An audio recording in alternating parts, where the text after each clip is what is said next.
It's 11:15 in the morning. The queue is getting longer and more nervous. Some people have been here since dawn. Expectations are rising. They're afraid that the free bowls of soup will run out.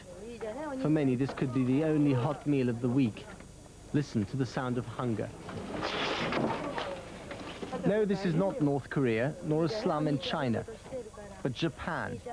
And these are the homeless of Osaka, the Chicago of Japan. In the last year, their number has risen to almost 10,000 thanks to the slump. For an extra bowl of soup, Akira makes sure that no one jumps the queue by collecting their allotted tickets. He's good with numbers. He used to be an accountant. But last summer, he lost his job and his flat. And because he's a widower and his children are grown up, he doesn't qualify for welfare. Poverty transforms, and the only evidence of his previous existence are his glasses.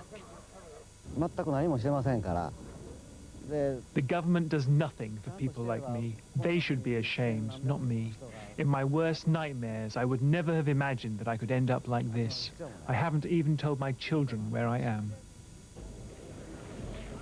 This is the grim, destitute face of Japan, the face that you never get to see.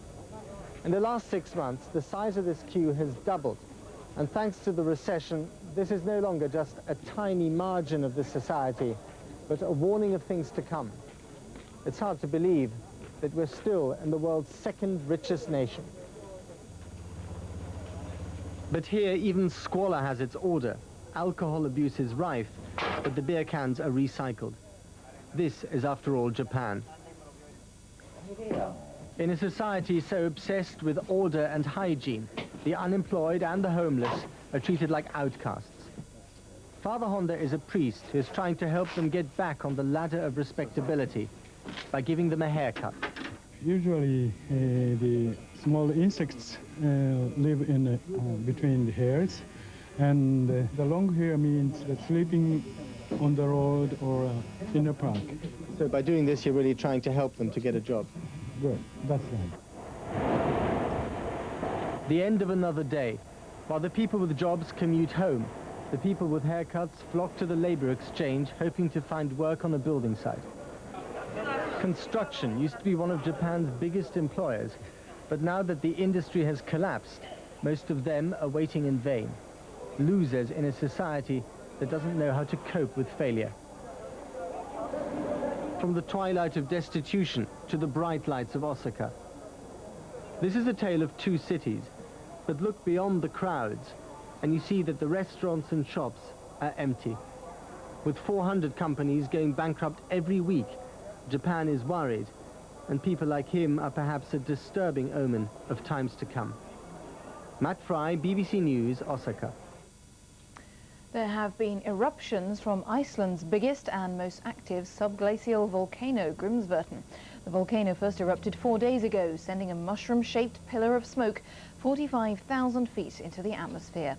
It's visible from the island's capital, Reykjavik, which is 140 miles away. The eruption comes 2 years after Iceland's worst volcanic explosions this century. The extent of violent crime and corruption in Russia's second city, St. Petersburg, has been laid bare by the elections to its parliamentary assembly.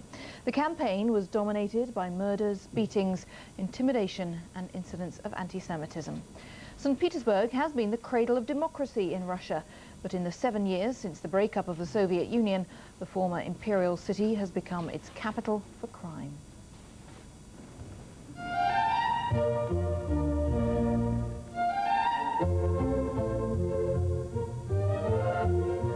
St. Petersburg's Congress Orchestra provides an evening of classical music and, for the audience, a brief respite from the city's growing list of woes. These are humiliating times for the self-proclaimed cultural capital of Russia. The Venice of the North likes to see itself as a city of poets, intellectuals and composers.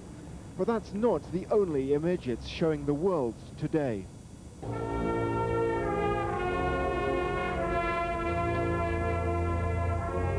In November, all Russia mourned the death of Galina Starovoitova, the city's best-loved MP, gunned down outside her St. Petersburg home. She'd been investigating corruption in the city government and had been trying to persuade pro-democracy parties to unite for this month's municipal elections.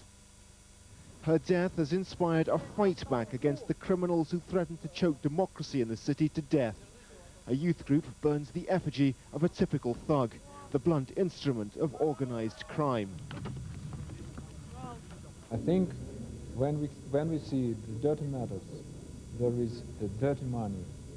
And if there is a dirty money, there is a crime, corruption, and something else behind the scheme. The city governor has promised a crackdown on crime. Starovoitova's death was followed by mass arrests of gang members and suspected hired killers. But the line between crime and authority is often blurred. At the time of her death, Starovoitova was known to be investigating a link between the city governor and a mafia boss known as Kostya the Tomb, who had made a fortune from the city's lucrative cemetery business. A national newspaper suggests the investigation may have cost her her life. It's a month since they buried Galina Starovoitova, and still the wreaths mount on her grave. People here sense that a critical battle is being fought. The murder of Galina Starovoitova deprives the democratic movement of one of its brightest lights at a critical time. Across the country, the communists and nationalists are gathering strength. This city was the birthplace of Russia's new democracy. If its supporters can't win here, the question arises, where else can they win? Robert Parsons, BBC News, St. Petersburg.